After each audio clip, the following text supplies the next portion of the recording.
Politics stands at an unprecedented crossroads in early 2026 with Prime Minister Sir Keir Starmer confronting what may be the most dramatic collapse in political fortune experienced by any governing party in modern democratic history. Just 18 months after Labour's landslide victory in July 2024, when the party secured 42 seats in the House of Commons with 35% of the national vote, the political landscape has undergone a seismic transformation that threatens not merely Starmer's premiership, but the entire architecture of Britain's party system. According to the latest multi-level regression and post-stratification polling conducted by More in Common in January 2026, Reform UK, led by the insurgent populist Nigel Farage, now commands 31% of voter intention nationwide, a staggering increase from their 15% showing in the 2024 general election. Meanwhile, Labour has plummeted to a catastrophic 17-20% in various polls,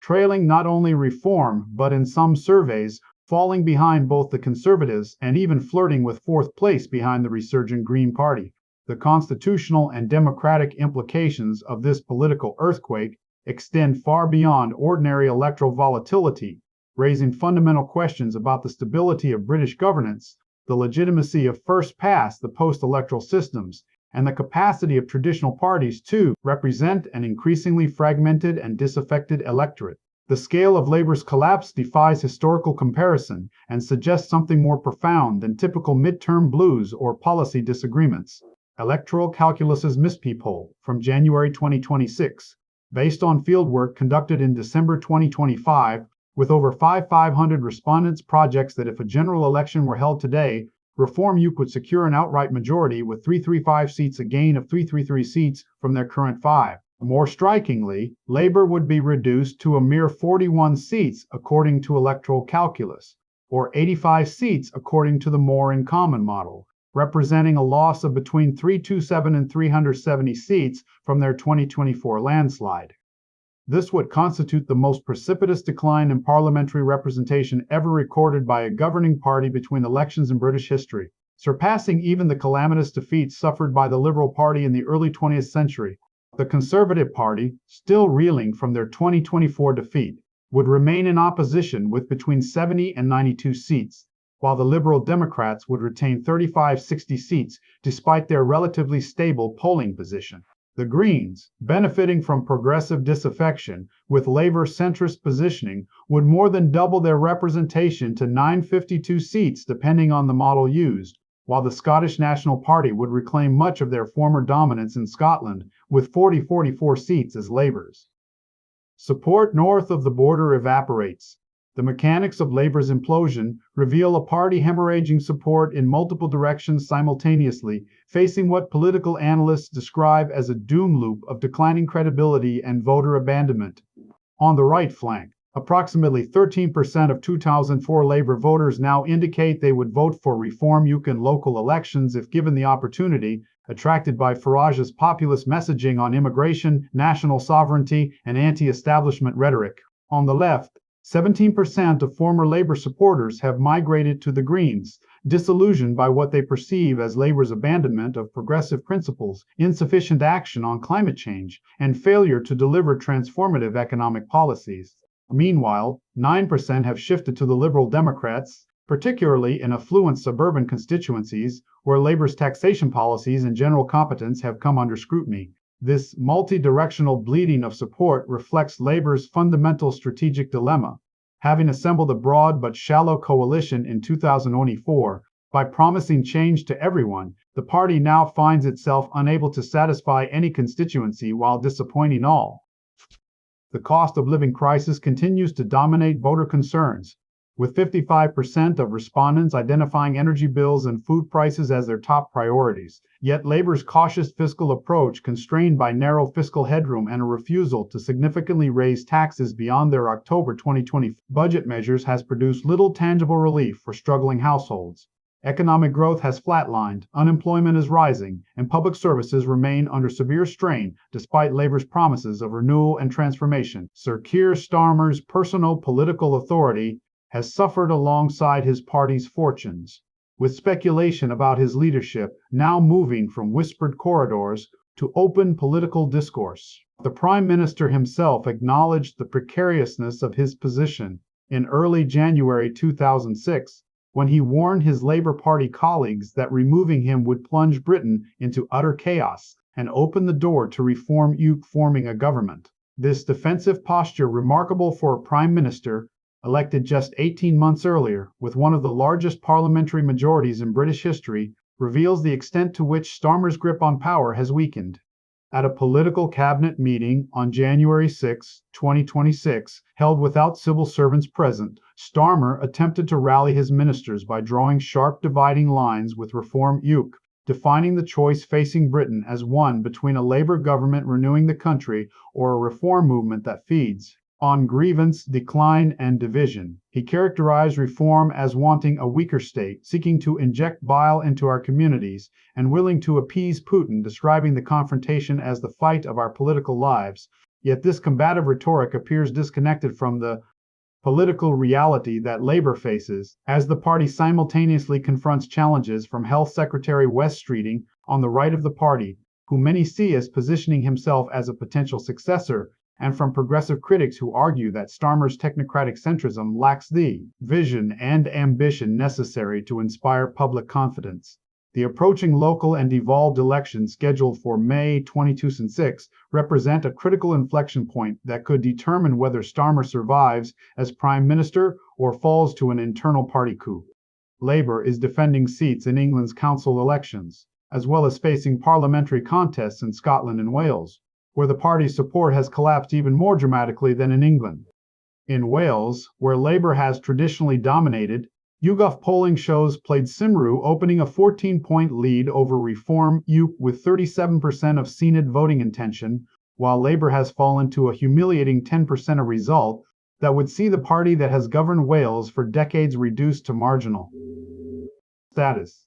In Scotland, the Centre is projected to reclaim much of the Central Belt, taking back seats that Labour won in the 2024 landslide, as Scottish voters who briefly returned to Labour out of disappointment with the Centre's governance now abandon both parties in favour of the Scottish Greens or return to nationalism. The Telegraph's exclusive Jail Partners megapoll, surveying 5,000 voters across 25 council areas, reveals the full extent of Labour's vulnerability. The party is trailing 11 points behind Reform and 4 points behind the Conservatives in areas where elections are scheduled, and would be expected to lose half of the 88 seats it would be defending if all planned elections proceeded. Labour majorities on 10 councils would be wiped out entirely, with the party losing control of 6 councils including Blackburn with Darwen, Cannock Chase, Exeter, Preston, Thurrock, and Worthing. However, the May elections may never occur, as the Labour government has moved to cancel 28 scheduled contests affecting approximately 4 million voters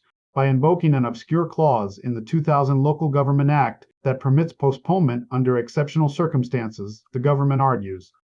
that councils undergoing major restructuring reforms should not be forced to conduct resource-intensive elections to councils that will shortly be abolished, and points to precedent from 2019-2001 when similar postponements occurred during previous local government reorganization. Yet this justification has been met with extraordinary public opposition. The GL Partners poll found that 82% of voters in areas with cancelled elections want them to proceed, compared to just 5% who support postponement, one of the most lopsided margins in modern political polling history. Even when presented with the government's rationale, only 17% found it acceptable, while 66% insisted it was unacceptable.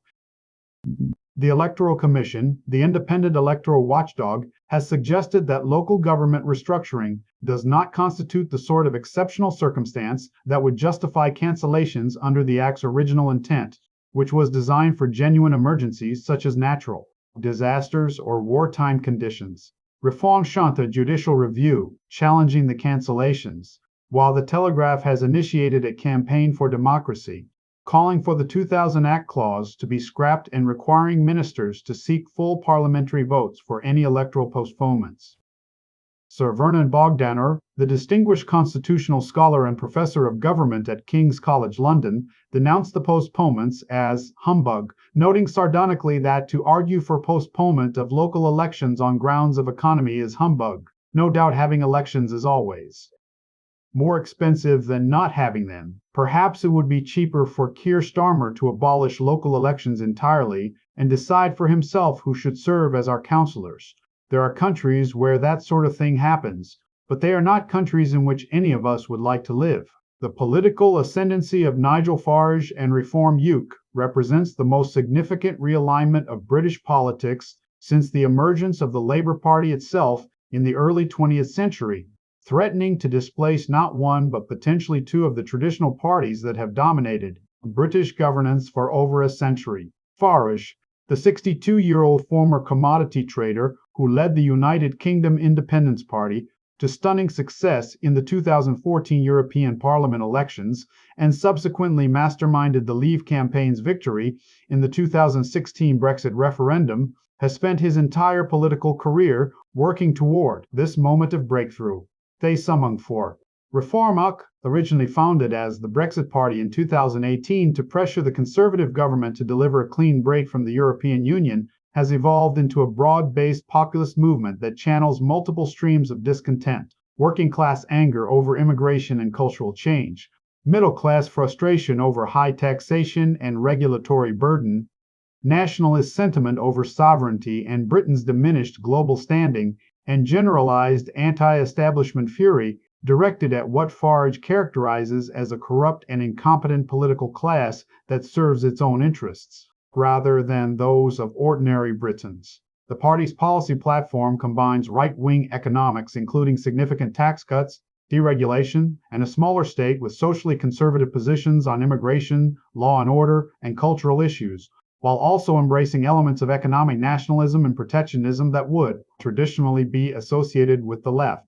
This eclectic combination allows Reform to appeal across traditional political boundaries, attracting both former Labour voters in post-industrial towns and former Conservative voters in affluent areas who feel their party has become too moderate and managerial. The defection of Robert Jenrick to Reform UK on January 15, 2006, represents a watershed moment that could accelerate the Conservative Party's terminal decline and establish Reform as not merely a protest movement but a viable party of government with credible leadership depth. Jenrick, the 42-year-old former Conservative leadership candidate, who lost the December 2024 leadership contest to Kemi Badenoch, was sacked from the Conservative Parliamentary Party after Badenoch discovered evidence that he was plotting in secret to defect in a manner designed to cause maximum damage to the Conservatives. Leaked media strategy documents describe Jenrick as the biggest defection story Reform has ever had and position him as the new sheriff in town, suggesting a carefully orchestrated communication plan to maximize the political impact of his switch. Jenrick justified his defection by claiming he was uniting the right of British politics, arguing that the Conservative Party under Badenoch had become irrelevant and that only Reform possessed the vision and courage to address Britain's challenges on immigration, economic competitiveness, and national sovereignty. He predicted that more Conservative MPs would follow him to Reform, stating publicly that numerous colleagues had privately expressed their intention to defect once the moment was politically opportune. This claim appears credible, given that 28% of those who voted Conservative in 2024 now indicate they would back Reform in local elections, suggesting a massive reservoir of potential switchers. The defection also brought 6 additional Conservative-affiliated politicians to Reform, simultaneously described as the Magnificent Seven, further bolstering the party's claim to be building a credible shadow government rather than remaining a single-leader protest vehicle. Farage's strategic positioning for 2026 reflects a sophisticated understanding of Reform's opportunities and vulnerabilities as the party attempts to convert polling success into electoral victories and governmental power. At the beginning of January, Starmer instructed his ministers to make Reform the primary target of Labour's political attacks, seeking to define the choice facing Britain as one between Labour's renewal versus Reform's grievance and division. This strategy implicitly concedes that Labour now views Reform, rather than the Conservatives, as their principal opponent, a remarkable admission from a governing party. A Reform Hague spokesman responded by noting that the Prime Minister's obsession with Reform demonstrated how much of a threat Farage's party posed to his failing government, adding that 2 years ago Labour promised to get the cost of living under control. Since then, they have failed on nearly every count as household bills have soared, taxes have skyrocketed, and economic growth has flatlined. They simply cannot be trusted. This exchange reveals the fundamental dynamic now structuring British politics. Reform has successfully positioned itself as the insurgent force of change, while Labour, despite being in government for less than 2 years, already appears as a tired establishment party defending a failed status quo. Farage has also cultivated international relationships that position reform within a broader global populist movement, maintaining connections with American conservatives, including President Donald Trump, whose return to the White House in January 2025 energized right-wing populists globally. Farage planned attendance at the World Economic Forum in Davos in January 2026, after years of criticizing the event as emblematic of globalist elitism, signals his confidence that reform is transitioning from outsider status to legitimate political force capable of engaging with international power. Brokers, however, Reform UK's path to governmental power remains uncertain despite the party's polling dominance, as multiple obstacles could prevent Farage from entering 10 Downing Street even with substantial popular support. The first past the post-electoral system, which produced Labour's overwhelming 2024 majority on just 35% of the vote, could work either for or against reform depending on how efficiently their support is distributed geographically, and whether tactical voting emerges as a significant factor. The Misty models project that reform would win approximately 60% of parliamentary seats on roughly 31% of the national vote, one of the most disproportionate results in modern British history, but this assumes that reform support is sufficiently concentrated geographically to win pluralities in individual constituencies, rather than coming second or third across hundreds of seats.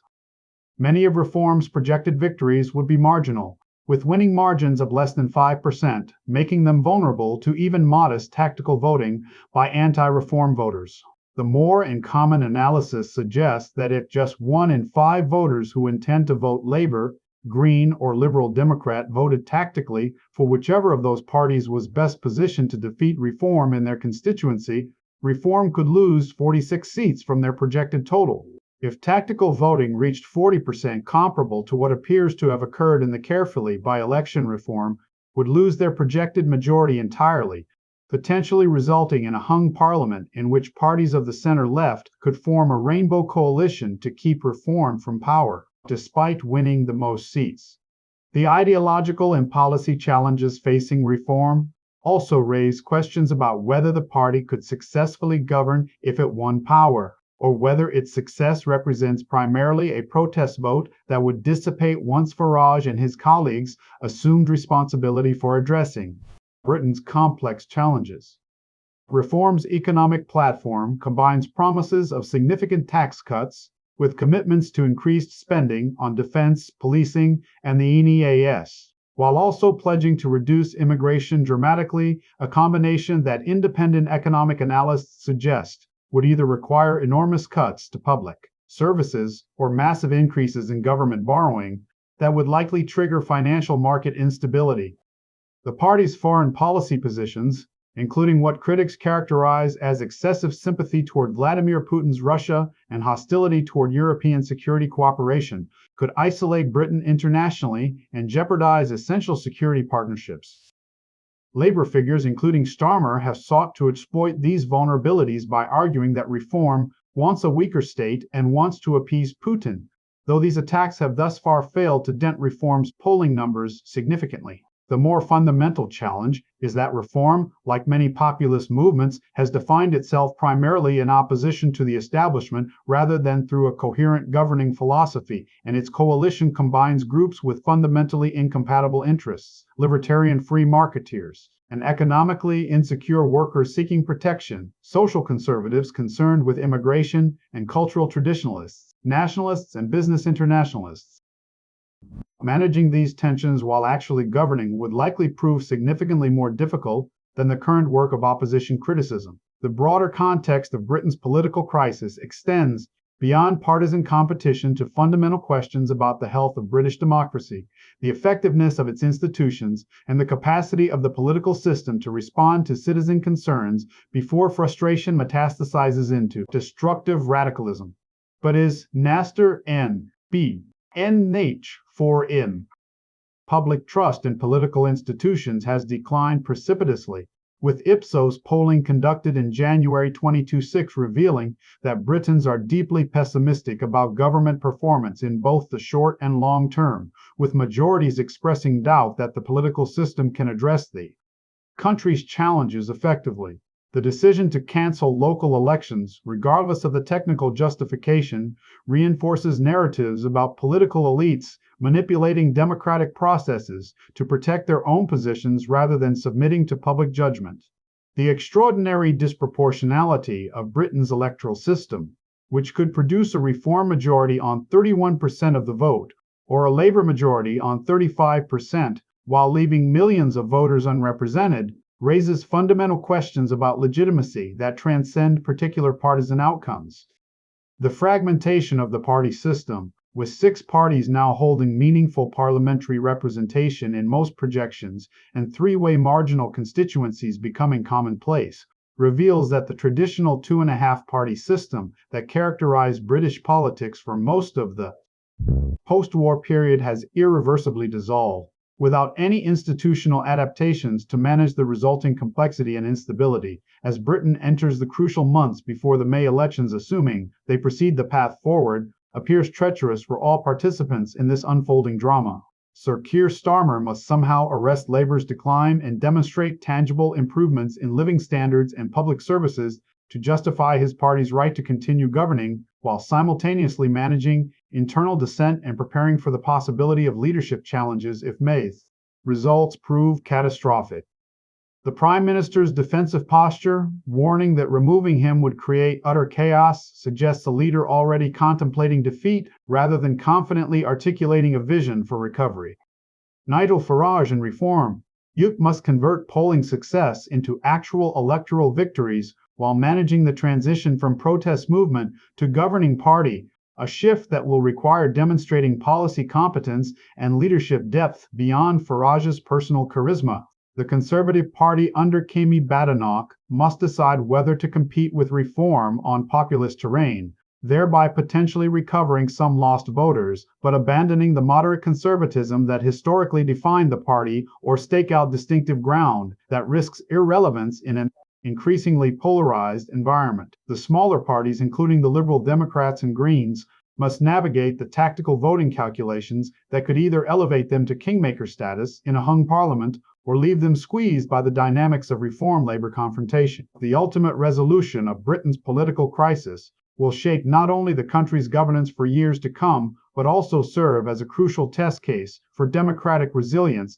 in an era of populist mobilization and institutional distrust. If Reform UK does indeed achieve governmental power, it would represent one of the fastest ascents from fringe movement to governing party in democratic history, comparable to the rise of Podemos in Spain or the Five Star Movement in Italy, with implications for established parties across the democratic world.